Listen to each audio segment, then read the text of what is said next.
আমি আনিসুর রহমান আয়ুব।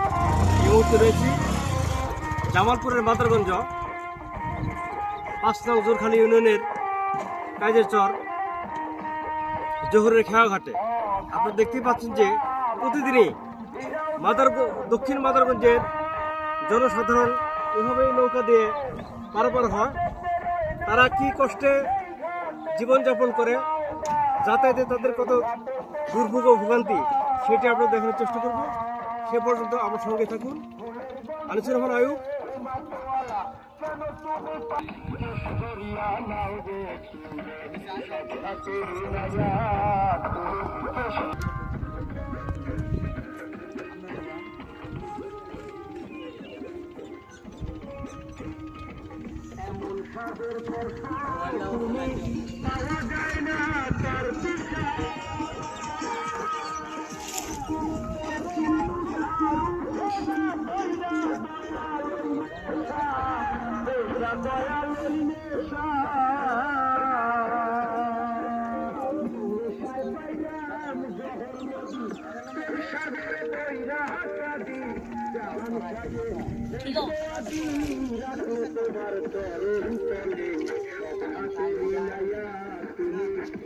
যেমন